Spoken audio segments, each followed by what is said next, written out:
Hola, buenas tardes a todos los que están conectados. Hola Carla, ¿cómo te va? En nombre de Investi quiero darte la bienvenida. Para los que no la conocen, la doctora Carla Musso es médica endocrinóloga, trabaja como coordinadora de diabetes en la Fundación Favaloro, es la directora de la diplomatura en la Sociedad Argentina de Diabetes y médica de staff en el Hospital Milstein. Nos encontramos en un momento difícil, algo así como en un estado de interrupción de nuestra forma de vivir cotidiana, donde para cuidarnos entre todos tenemos que tener un distanciamiento físico y socialmente lo más conectado del otro que podamos. De ahí la idea es de realizar este tipo de charlas. Quiero agradecer a todo nuestro equipo de trabajo por la difusión que realizaron y a ustedes, la comunidad médica, que hoy son uno de los protagonistas de esta lucha. Esperemos que dentro de poco podamos vernos todos de nuevo. Ahora sí, Carla, entonces la pregunta es, ¿cómo ves el impacto del coronavirus en pacientes con diabetes y obesidad?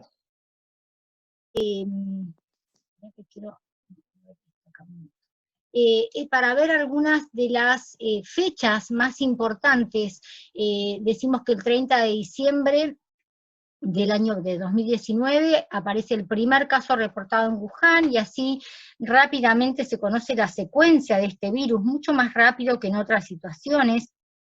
El 23 de enero se cierra la ciudad de Wuhan, y fíjense lo que pasó el 25 de enero, que comienza el año nuevo chino, y entonces ahí hay viajes de idas y vueltas por todo el mundo, y así fue como esta enfermedad se diseminó rápidamente, además de la altísima contagiosidad que tiene la enfermedad, ¿no?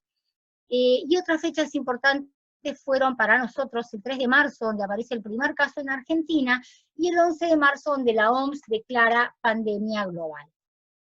Fíjense que estos son los casos esta es nuestra situación en Argentina hasta el día de ayer, en Cava y en provincia de Buenos Aires, donde tenemos que la letalidad, la mortalidad, digamos, es la misma que en el resto de los países, digamos, la edad en que aparecen más muertes a partir de los 80 años es la mayor tasa de muerte. Fíjense que en Cava entre 90 y 100 años, 31%, pero la realidad es que a partir de los 60, 65 años esto empeora.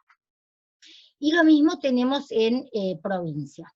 Esto es hasta el día de hoy en esta aplicación que seguramente todos tienen, que tenemos 5.200 casos reportados hasta el día de hoy y 273 muertes.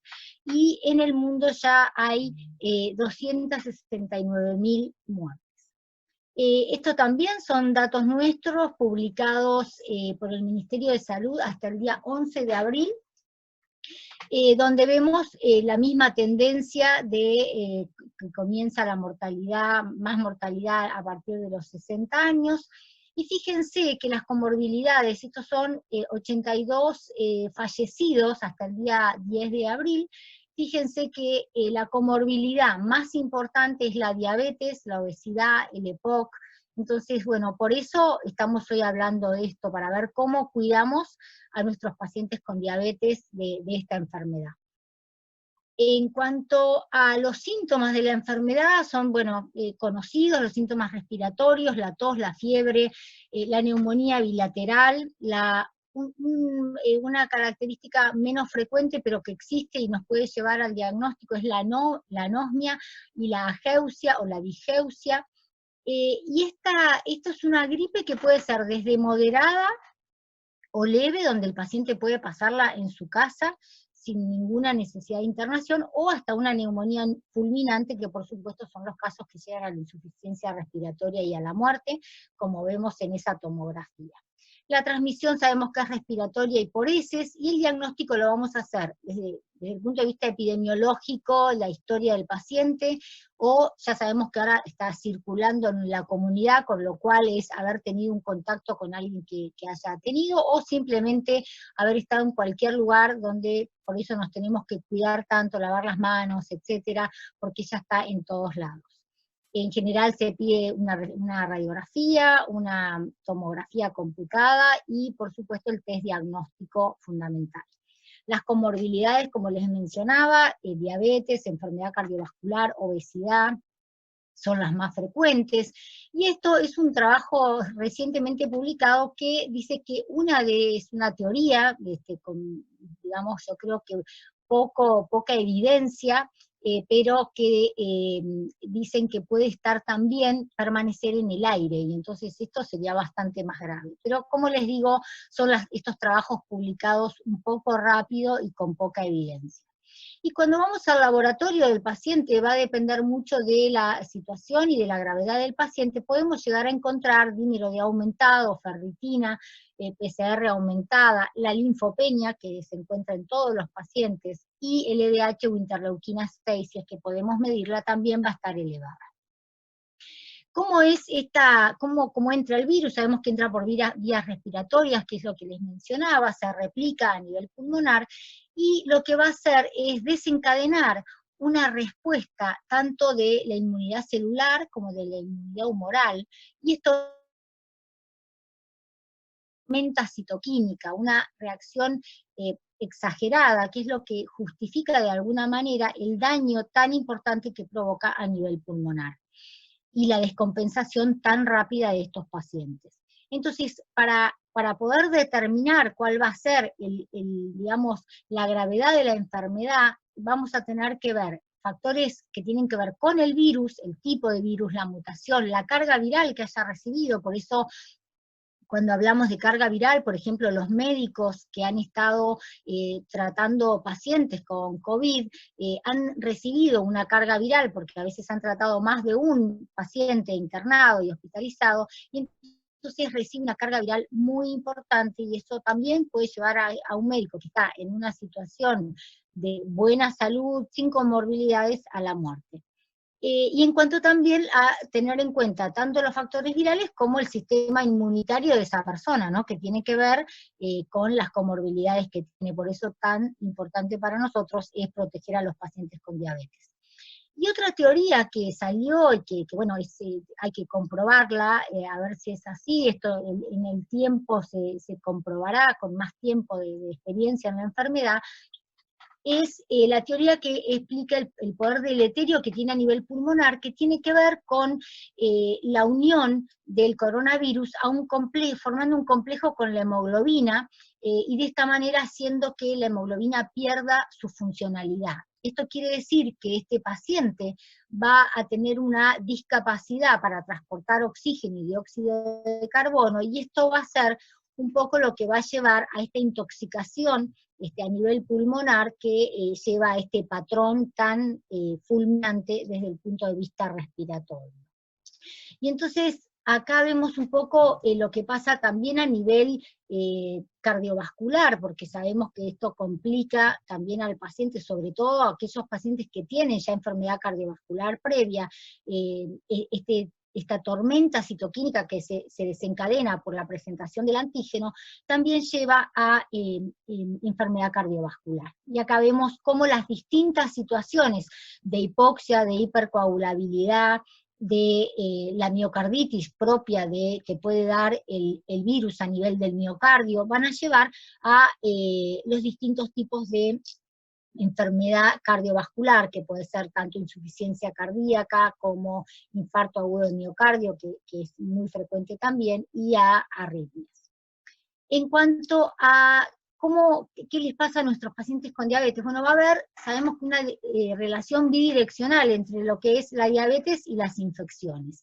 Sabemos que las personas con diabetes tienen más riesgo de presentar enfermedades infecciosas y más severas, pero también que las enfermedades infecciosas van a desestabilizar el control metabólico de las personas con diabetes. Y acá, en este cuadro que parece muy complejo, pero no lo es tanto, esto se los conté, cómo era el tema de la tormenta citoquímica, pero ¿qué pasa con los pacientes con diabetes? En realidad, ellos tienen una alteración a nivel de la inmunidad, tanto celular como humoral, entonces la respuesta va a ser alterada, tienen una alteración de lo que es la respuesta de neutrófilos, que es la primera línea de defensa que tenemos, en general todos, las personas con diabetes, y sobre todo si están descompensadas, si están en un ambiente hiperglucémico, con mal control de su diabetes, esto va a estar más deteriorado aún, va a haber menos actividad de los macrófagos, y entonces obviamente ese virus va a provocar un efecto más deleterio que en otra persona que también tenga diabetes pero esté mejor controlada. Y entonces es por esto que vemos que la evolución en las personas con diabetes es más tórpida, tienen más complicaciones, mayor morbimortalidad, mayor tasa de hospitalización en estos pacientes y por supuesto mayor utilización de recursos que sabemos que son finitos y que tenemos que cuidar también eso. Fíjense en este trabajo que fue uno de los primeros publicados, es una serie china de 72.000 personas que tuvieron COVID, y fíjense la tasa de mortalidad por causa cardiovascular, 10.5%, y por diabetes 7.3%, teniendo en cuenta que la tasa de mortalidad en las personas que no tenían comorbilidades fue de 0.9, o sea que fíjense la altísima mortalidad que tenían las personas con diabetes o con enfermedad cardiovascular. Y yo creo que es el mejor trabajo que ha salido publicado, salió entre sábado y domingo de la semana pasada, y fíjense que marca justamente lo que yo les estaba mencionando, mal controlado, ¿sí? A este que se cayó acá, le fue mucho peor. Esto fue un trabajo, es un trabajo también chino, de 7.300 pacientes, donde se controló qué pasaba con la evolución de los pacientes que tenían diabetes bien controlada y mal controlada, y pacientes también con y sin diabetes. Entonces, lo que vemos, esta es la primera tabla, donde a mí me llamó un poco la atención, porque las comorbilidades eran iguales, sin diferencias significativas, en los que estaban bien controlados y mal controlados. O sea que esto ya era un poco raro, pero bueno, es la presentación del trabajo. Ahora acá sí ya es como más lógico lo que pasó. Las personas con diabetes que estaban mal controladas requirieron mayor cantidad de medicación, de todo tipo, antivirales, antibióticos, corticoides, fíjense que en cuanto a las drogas también relacionadas con la diabetes, metformina, sulfonilureas de BP4, insulina, todos requirieron más insulina, y fíjense acá que necesitaron también más ventilación mecánica, ¿sí? Y eso, ustedes saben que las personas que llegan a tener respiración mecánica, la mortalidad es casi del 50%, o sea que claramente estaban mucho más graves y tuvieron peor evolución las personas con diabetes mal controladas. Y acá vemos un poco lo mismo, es el mismo trabajo donde podemos ver que todos los parámetros y parámetros de inflamación eran mayores en las personas que estaban mal controladas. Acá vemos la tasa de sobrevida de los pacientes, que fue menor, por supuesto, en los que estaban mal controlados. O sea que acá no nos queda ninguna duda que si nuestro paciente está bien controlado, se va a enfermar probablemente porque se va a contagiar por la alta contagiosidad de la enfermedad, pero la evolución va a ser mejor. Y esto lo vemos en este cuadro, en esta tabla de acá, donde vemos que las personas con diabetes que estaban mal controladas tuvieron más síndrome de estrés respiratorio, más enfermedad renal, más infarto agudo del miocardio durante la hospitalización. Entonces, esto nos hace reflexionar y darnos cuenta que claramente tenemos que cuidar a los pacientes, tratarlos lo mejor que podamos en esta situación de pandemia, porque si se enferman y están mal controlados les va a ir mucho peor. Fíjense que la tasa de mortalidad de los que estaban mal controlados fue de 7.8 versus 2.7, y entonces realmente tenemos que hacer un esfuerzo enorme por controlar bien a los pacientes. ¿Qué pasó con los pacientes con obesidad? Bueno, nosotros sabemos que la obesidad es un estado de inflamación crónica, donde tienen alterada también la inmunidad y donde el paciente con obesidad tiene más riesgo de infección. También tienen una mecánica respiratoria diferente, tienen hipoventilación bivasal, las personas con obesidad, por supuesto mayor asociación de enfermedad cardiovascular, y también tienen el síndrome de apnea obstructiva, dificultades en las vías aéreas, todo esto relacionado con la obesidad. Y si vemos en este cuadro, vemos que lo que les mencionaba, que la obesidad es una inflamación crónica que lo va a llevar a más diabetes y más complicaciones cardiovasculares. Pero si hablamos de lo que es esto, que es una inflamación, la respuesta a la inflamación aguda, vemos lo mismo que vimos en las personas con diabetes, que tienen una mala respuesta a la infección y por eso son más susceptibles a las infecciones.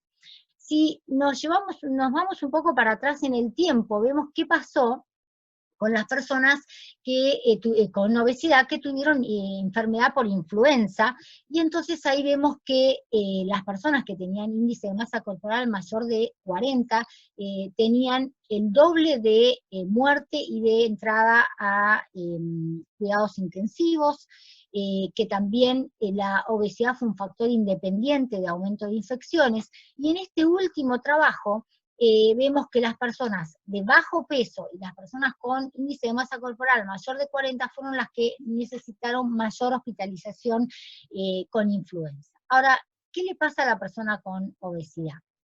Fíjense que tienen mayor tasa de hospitalización, mayor necesidad de cuidados intensivos, una respuesta peor a los antivirales y a los antimicrobianos y también a las vacunas, ¿sí? O sea que cuesta más que generen anticuerpos cuando uno los vacuna. ¿Qué pasa cuando entran en unidad de terapia intensiva, de cuidados intensivos? Tienen más riesgo de síndrome de estrés respiratorio, más síndrome de apnea obstructiva, más riesgo de tromboembolismo pulmonar. Y el paciente con obesidad cuesta examinarlo, cuesta intubarlo, cuesta resucitarlo, cuesta ponerlo en un aparato para hacer una resonancia magnética, las camillas son especiales, o sea, todo es más difícil. Y esto probablemente es lo más novedoso, donde vemos que los pacientes con obesidad van a eliminar los virus más lentamente, y entonces son más contagiosos. Esto para mí fue algo bastante novedoso, e inclusive en los trabajos publicados lo que refiere es que la cuarentena debería ser más larga en las personas con obesidad. También el ambiente asociado a obesidad, este microambiente, este ambiente de inflamación crónica, condiciona a que surjan cepas más virulentas. Y entonces, de esta manera, es más grave la enfermedad en el paciente con obesidad.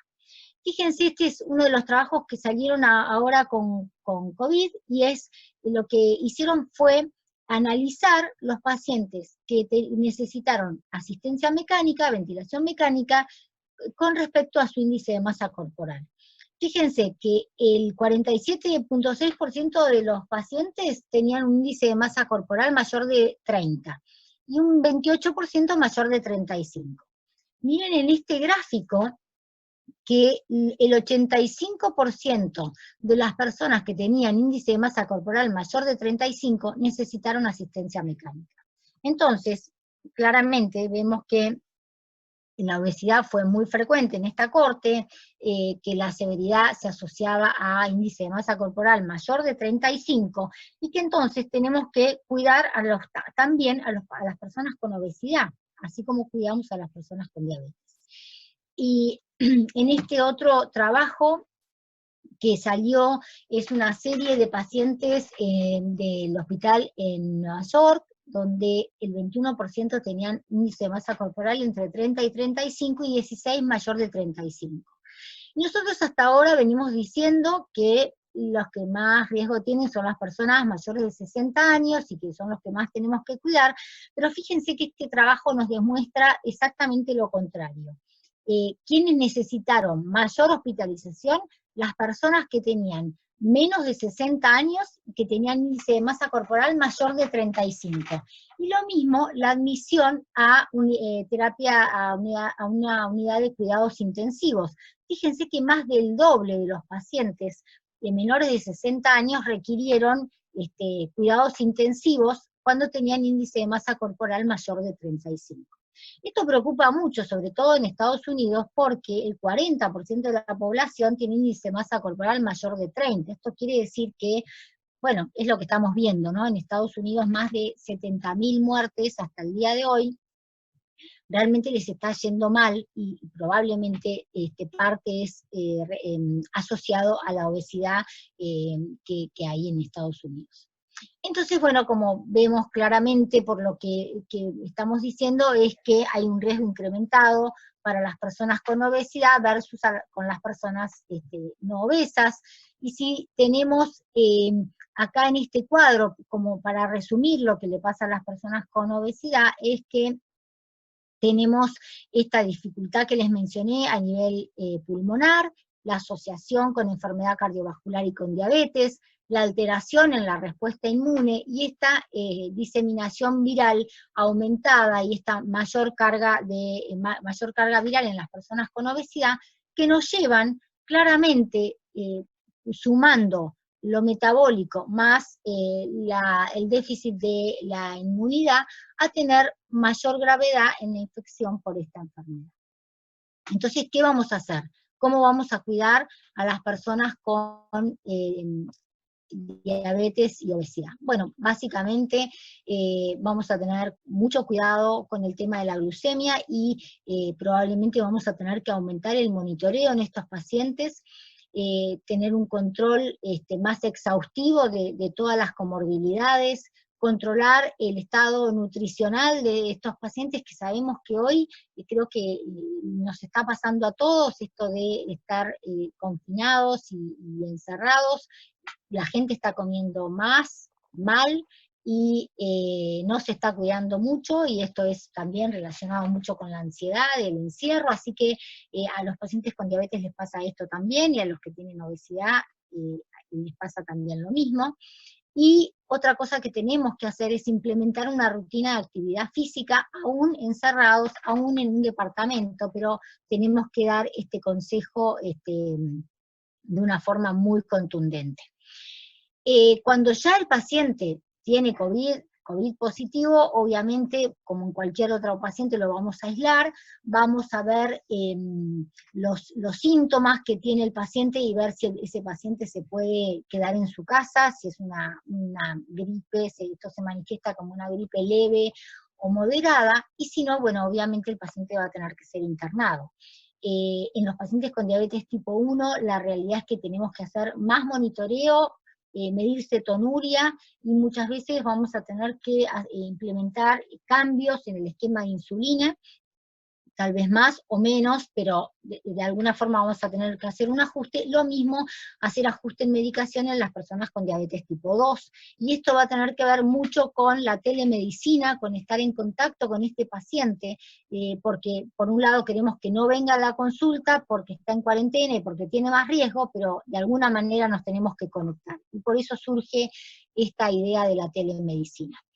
¿Qué dice en este trabajo Umpierres con respecto a decir cuáles son los riesgos, que hoy nuestros pacientes con diabetes están más en riesgo? Y es muy real, porque pasan varias cosas. Por un lado, la necesidad cuando están hospitalizados de utilizar corticoides. Esto, por supuesto, lo va a llevar a la hiperglucemia, a una situación difícil de controlar, sumado a que cuando están internados, hospitalizados por la alta contagiosidad, la realidad es que se los controla menos, para de alguna manera cuidar al equipo médico y al equipo de enfermería. Entonces, los pacientes no reciben la cantidad de controles que deberían tener como si tuvieran alguna otra enfermedad.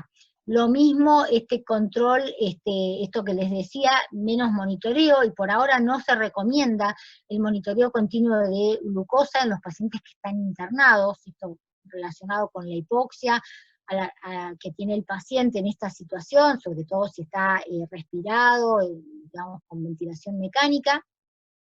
Por otro lado, esta falta de contacto que tienen con nosotros, no viniendo a las consultas, implementando esto de telemedicina, pero que está costando un poco, y no todos los lugares lo tienen implementado.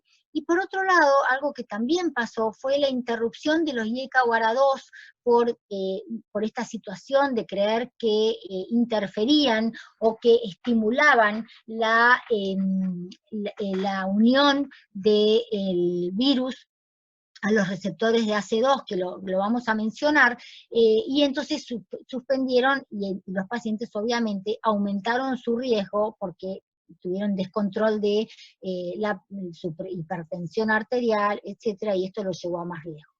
También se suma otro factor, que es el estrés del aislamiento y la falta de actividad física. Yo agregué la comida, el descontrol con la comida, y por eso es fundamental el tema de implementar telemedicina. Sabemos que nuestros pacientes con diabetes tienen complicaciones, y por eso es que tenemos que tenerlo lo mejor controlados posibles, siguiendo las guías, implementando todo tipo de medicación que podamos implementar en estos pacientes. ¿Qué pasa específicamente con las drogas que nosotros usamos usualmente en nuestros pacientes ahora asociados a COVID? En realidad, ¿qué drogas podemos continuar y qué drogas no? Metformina la podemos continuar en la medida que el paciente no esté con hipoxia severa. Obviamente todo paciente que se interna es paciente que se le quitan todos los antidiabéticos orales, o inyectables, como puede ser un GLP-1. Pero si el paciente puede pasar esta situación en su casa, va a poder continuar con metformina en la medida que no esté con una disnea importante o que esté con algún grado de insuficiencia severa a nivel hepático renal. En cuanto a sulfonilureas, esta enfermedad da hiporexia, anorexia, y entonces vamos a tener que disminuir en algunos casos o suspenderla en otros, eso va a depender de cada paciente. En cuanto a los inhibidores de SGLT2, sabemos que como pueden tener una deshidratación y un deterioro clínico muy rápido, pueden tener una cetoacidosis euglucémica, o sea que conviene en el momento que se diagnostica COVID positivo, es suspender los inhibidores de SGLT2. ¿Qué pasa con los inhibidores de DPP4? Bueno, acá hubo una confusión porque el receptor, el coronavirus que utilizó como receptor la enzima de DPP4 fue el MERS, que no es este es el SARS-CoV-2, son similares pero son diferentes, y entonces este SARS-CoV-2 se une al AC2 y no tiene nada que ver con inhibidores de DPP4, con lo cual los inhibidores de DPP4 los debemos continuar. Hasta hoy no hay evidencia para suspender un inhibidor de DPP4. Y lo mismo con los GLP-1. ¿Cuándo deberíamos suspender? Bueno, si el paciente tiene anorexia, náuseas, vómitos, y sabemos que el GLP-1 va a potenciar estos efectos, lo deberíamos suspender, pero no hay una guía, no hay una recomendación especial con respecto a GLP-1. Todo esto, este trabajo fue escrito ahora, y fíjense, 15 de abril, por Daniel Drucker, que es el padre de las incretinas, o sea, nadie sabe más que él de incretinas, y lo que él dijo es, no tenemos nada basado en evidencia para decir esto con COVID, simplemente es hablar desde el sentido común y desde lo que sabemos de estas drogas fuera de COVID.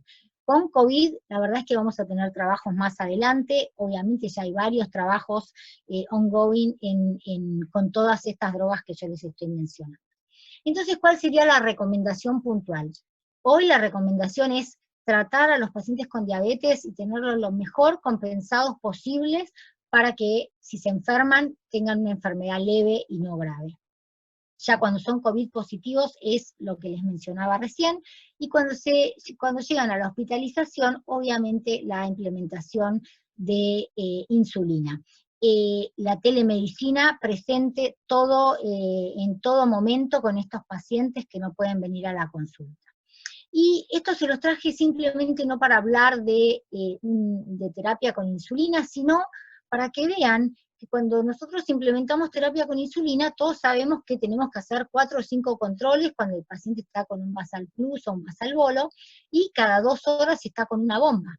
Entonces, esto es imposible hoy. Fíjense en esta foto donde el paciente está dentro de la sala y todos los controles, drogas, todo tipo de drogas que reciben estos pacientes, que son muchas, todas se les dan desde afuera, con distintas bombas y con distintas formas de llegada, pero desde afuera, tratando de entrar lo menos posible, porque para entrar hay que disfrazarse básicamente con mucho material descartable, que es muy caro y que no se podría utilizar 5 o 6 veces para ver al paciente, con lo cual, por eso yo les decía que estos pacientes están peor controlados desde su glucemia.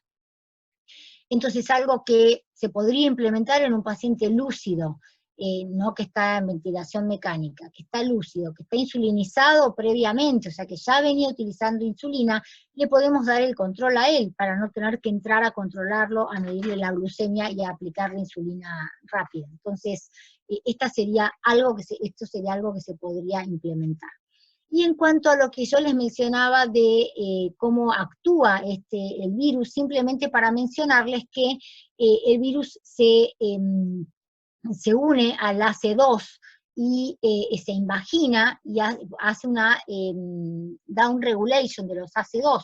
Al tener menos AC2, tenemos que, si está aumentado la angiotensina 2, va a haber menos pasaje a angiotensina 1,7, que es la angiotensina vasodilatadora, que disminuye la fibrosis, la trombosis, el daño endotelial, es la angiotensina de los buenos efectos.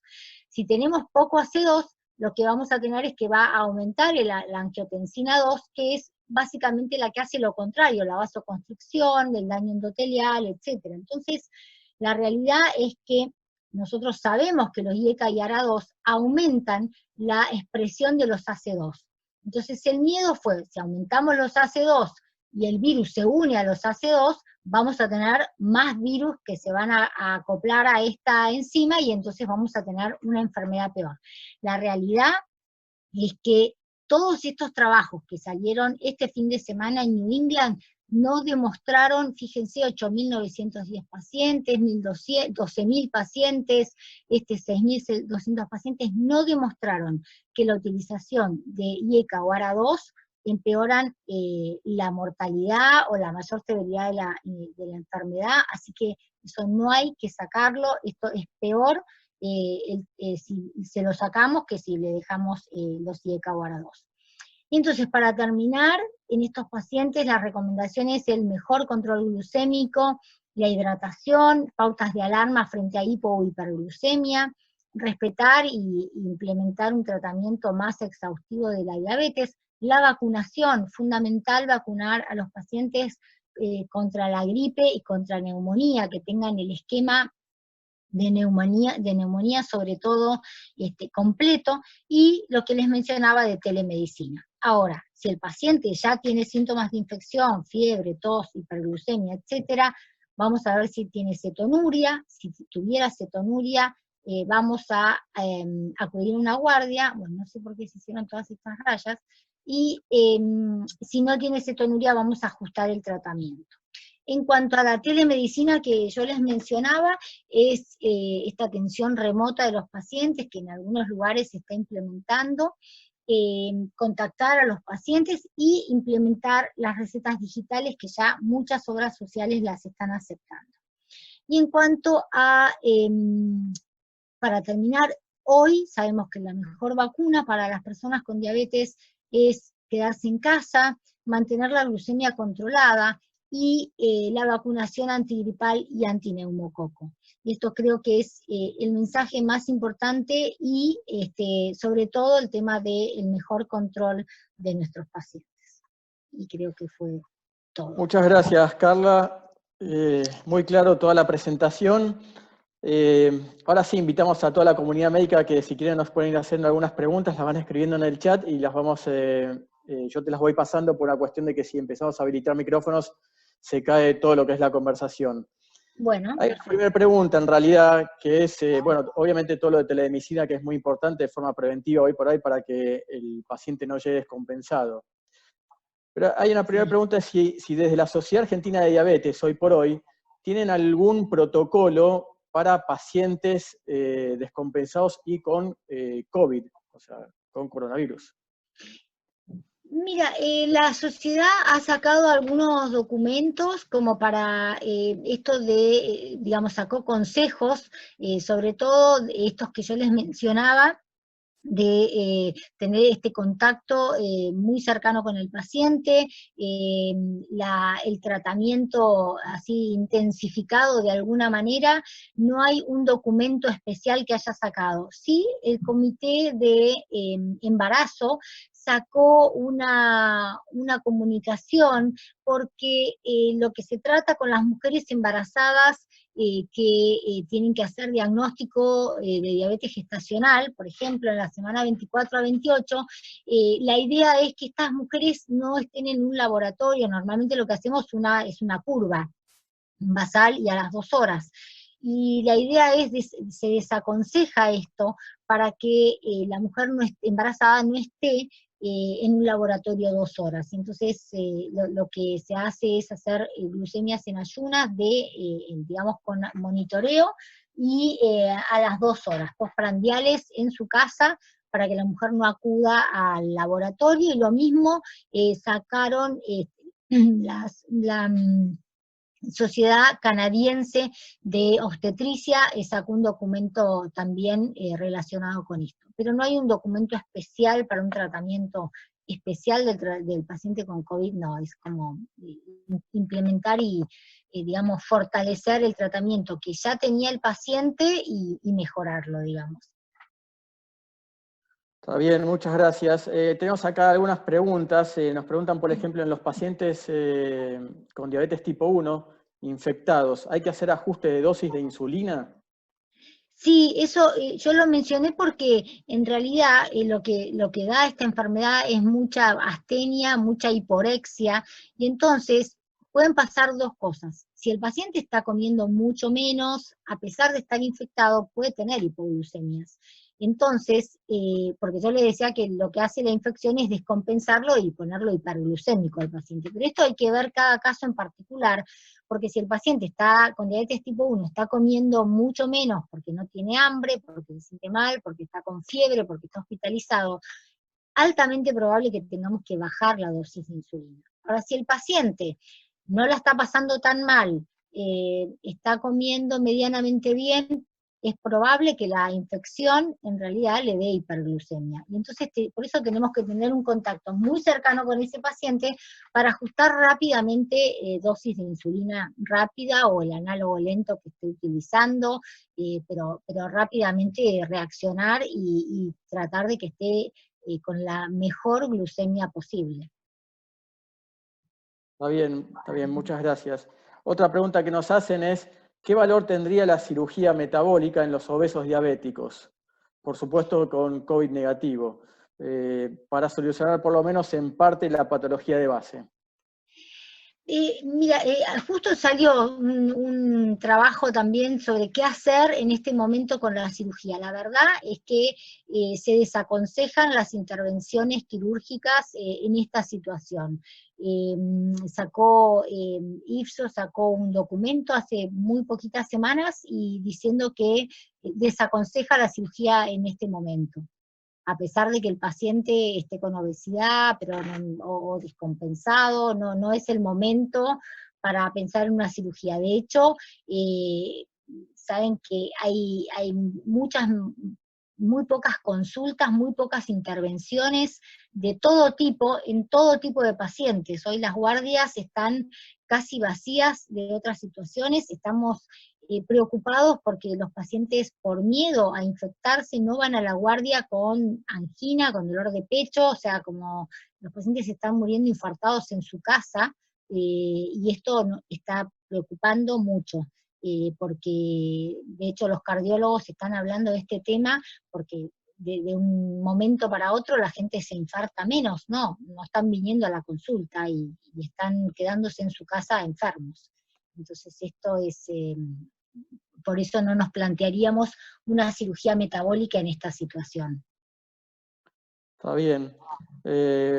A la comunidad médica puede seguir haciendo preguntas si quieren, algunas más. Acá hay una que dice, bueno, en relación a todo lo que se viene hablando en la charla, ¿no? Desde la atención primaria se han volcado todos los esfuerzos en los respiradores sintomáticos, habría que alimentar a las autoridades que los médicos clínicos y diabetólogos retomen los controles de los crónicos, en especial los diabéticos.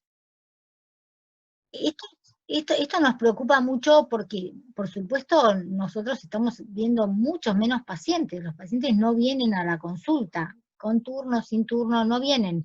Y nosotros lo que hacemos es, llamamos a todo el listado de pacientes que tenemos, tanto en la fundación como en Milstein, a los pacientes de PAMI. A los pacientes de PAMI ya los estamos llamando y les decimos que no vengan a ellos especialmente, porque son población de riesgo, no solamente por la diabetes, sino por la edad, pero les estamos haciendo llegar por vía electrónica las recetas.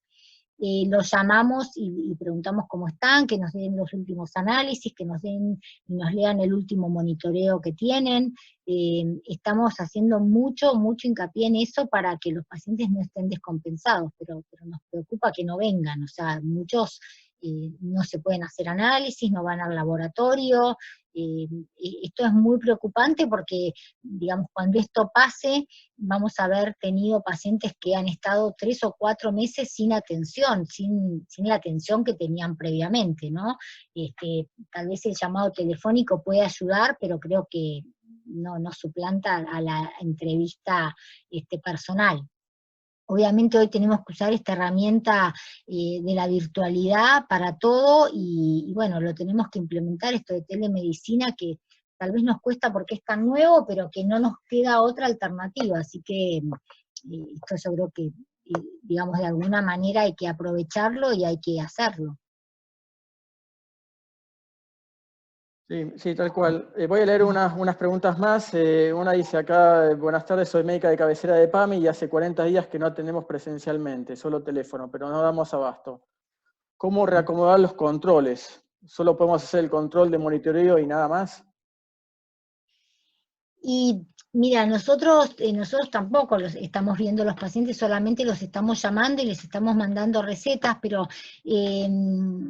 mucho más que eso no podemos hacer, porque por otro lado no podemos mandar al paciente al laboratorio para tener otros parámetros, otros valores. También nosotros nos preocupa si el paciente está hipertenso, si está con el colesterol alto, los triglicéridos. O sea, hay muchos parámetros que nos preocupan y que realmente no los podemos evaluar en esta situación.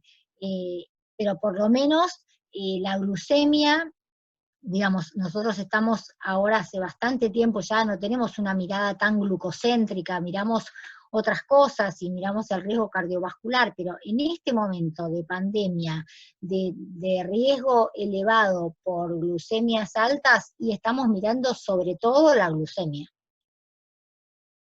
Está bien. Bueno, quedó más que clara la presentación. Carla, muchas gracias. En nombre de Investi nuevamente, muchas gracias a toda la comunidad médica por estar presente, a todo el equipo que se encargó de la difusión. Y para finalizar, hay una encuesta que le estamos pidiendo, por favor, si nos pueden completar. Ahora va a aparecer en el chat. No sé si pueden hacer clic ahí y llenar el formulario, o si no, copiar esa URL. Pero en realidad es más que nada para entender si este tipo de contacto que estamos haciendo, charlas a través de Zoom, son de su interés, si fue buena en sí, y es tener un poco de retroalimentación de lo que es la conferencia o la charla que nos diste hoy. Nuevamente, muchas gracias, Carla. Bueno, gracias a ustedes por la invitación y gracias a todos por estar ahí escuchando y haciendo preguntas y estar interesados por este tema que nos preocupa tanto a todos. Gracias. Chao, hasta luego, gracias. Chao, hasta luego.